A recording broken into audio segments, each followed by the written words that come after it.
Sir వచ్చే parliament elections కోసమని ఇక్కడ బీఆర్ఎస్ పార్టీ బీఎస్పీ పార్టీతో పొత్తు పెట్టుకోవడం జరిగింది సార్. అసలు ఈ బీఎస్పీ పార్టీ ఎవరిది? మరి సీట్ల పంపకం ఎలా ఉంటుంది? ఆర్ఎస్ ప్రవీణ్ కుమార్ ఇక్కడ బీఎస్పీలో చేరాడు. ఆయన మాజీ ఐపీఎస్ ఆఫీసర్. ఆ తర్వాత గురుకుల స్కూల్స్ వాటికి డైరెక్టర్గా పనిచేశాడు. ఓకే. సో ఆయనకి గతంలో ఐపీఎస్గా ఉన్నప్పుడు కొంత బ్యాడ్ నేమ్ కూడా వచ్చింది. ఎందుకంటే ఎన్కౌంటర్లలో పేద దళితుల్ని, బీసీలని వీళ్ళే నక్సలైట్లలో ఉన్న వాళ్ళని చంపాడని విమర్శలు వచ్చాయి. దాని తర్వాత గురుకుల పాఠశాలలో కొంత మంచి పేరు వచ్చింది. గురుకుల పాఠశాలను బాగా కండక్ట్ చేశాడు అని చెప్పి. దాని తర్వాత ఆయన రిజైన్ చేసేసి రాజకీయాల్లోకి వచ్చాడు. వచ్చినప్పుడు కూడా మిశ్రమ స్పందన వచ్చింది దళితుల నుంచి, బీసీల నుంచి. సో బట్ ఆయన సొంతంగా పార్టీ పెడతాడని చెప్పారు. మళ్ళీ బీఎస్పీలో జాయిన్ అయ్యాడు. సో అప్పుడు కూడా కొంతమంది ఏమన్నారంటే ఇతను కేసీఆర్కి బీ టీమ్గా పనిచేస్తున్నాడు, యాంటీ ఇన్కంబెన్సీ ఓట్లను చీలకుండా ఉండడానికే కేసీఆర్ ఇతని దగ్గర పార్టీ పెట్టించాడని కూడా అప్పుడు విమర్శలు వచ్చాయి. అయితే దాన్ని తిప్పుకొడుతూ ఆయన చాలా స్ట్రాంగ్గా కేసీఆర్ మీద విమర్శలు చేశాడు.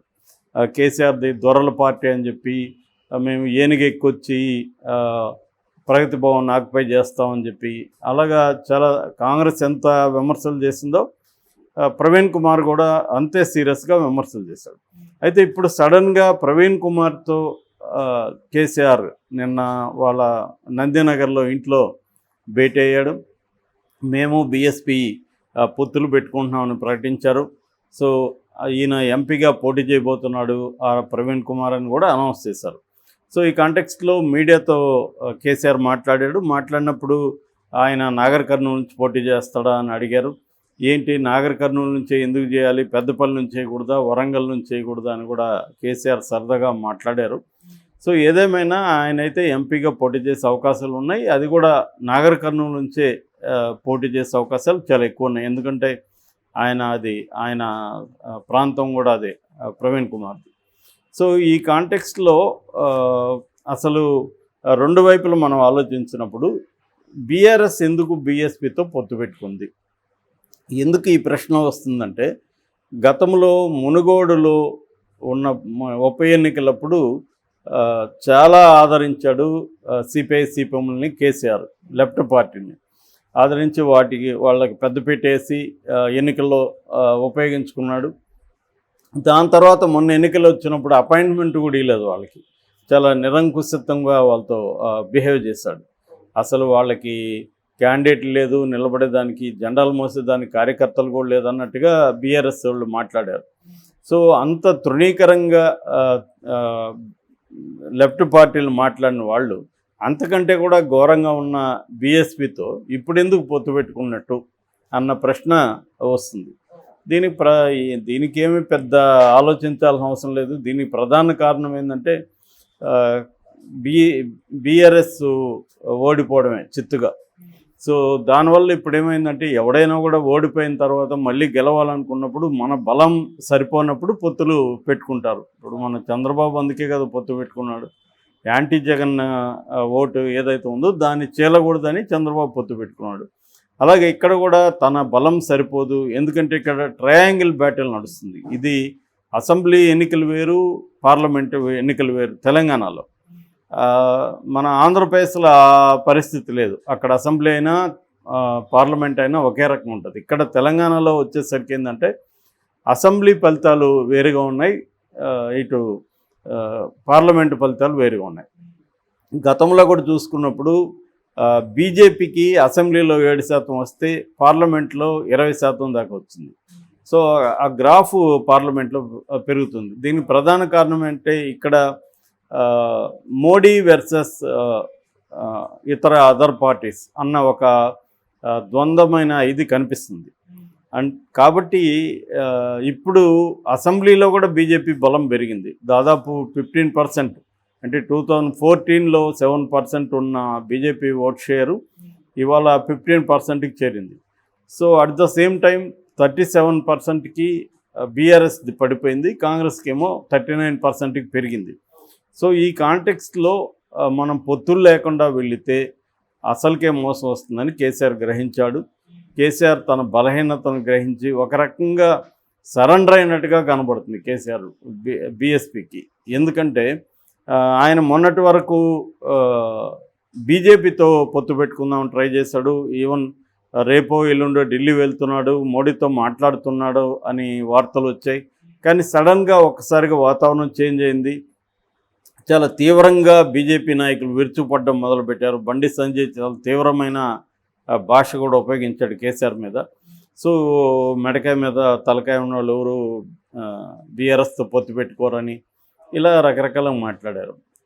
అట్లాగే సర్వేలన్నీ కూడా ఇప్పటివరకు వస్తున్న సర్వేలన్నీ చూస్తే కూడా బీఆర్ఎస్కి ఇక్కడ 2-3 సీట్ల కంటే ఎక్కువ వచ్చే అవకాశం లేదని చెప్తున్నారు 17లో. సో ఫస్ట్ కాంగ్రెస్ ఉంటుంది, రెండవ ప్లేస్లో బీజేపీ ఉంటుందని చెప్తున్నారు. సో ఈ కాంటెక్స్ట్లో కేసీఆర్కి వేరే మార్గం ఉన్నట్టు కనబడలేదు. ఇంకా వేరే పార్టీలు ఇప్పుడు లెఫ్ట్ పార్టీలతో ఆయన పొత్తు పెట్టుకునే పరిస్థితి లేదు. ఎందుకంటే ఆల్రెడీ సిపిఐ కాంగ్రెస్తో ఉంది, సిపిఎం కూడా ఆయనతో వచ్చే పరిస్థితి లేదు. ఆయన అడిగినా కూడా సిపిఎం వచ్చే పరిస్థితి లేదు. ఎందుకంటే గతంలో వాటిని దారుణంగా అవమానించాడు కాబట్టి ఇప్పుడు నీ అవసరం వస్తే మేము ఎందుకు రావాలన్న ధోరణి వాళ్ళల్లో ఉంటుంది. కాబట్టి వాళ్ళు కూడా వచ్చే పరిస్థితి లేదు. ఈ కాంటెక్స్ట్లో ఆయనకి కనీసం కొంతవరకు దళిత బహుజన ఓట్లైనా కొంతవరకు మనకి వచ్చే అవకాశం ఉంది. బీఎస్పీతో వెళ్తే ఎంత వస్తే అంత రాని, కనీసం కొన్ని నియోజకవర్గాల్లో అయినా బలం పెరగచ్చు అన్న యాంగిల్ కేసీఆర్ దీంట్లో కనబడుతుంది. సో అందుకనే ఆయన ఇప్పుడు మాయావతితో కూడా మాట్లాడబోతున్నాడని చెప్తున్నారు. సో అందుకని కేసీఆర్కి బలహీనత నుంచే పొత్తు పెట్టుకుంటున్నాడు, బలం నుంచి పొత్తు పెట్టుకోవట్లా.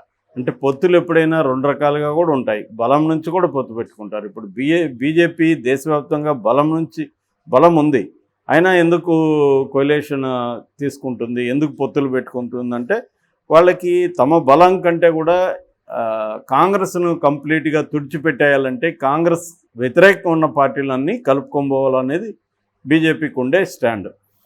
సో బలం నుంచి అది పొత్తు పెట్టుకున్నది.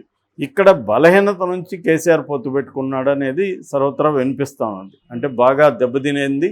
ఇప్పుడు పార్లమెంట్లో ఇంకా దెబ్బతినే అవకాశం ఉంది.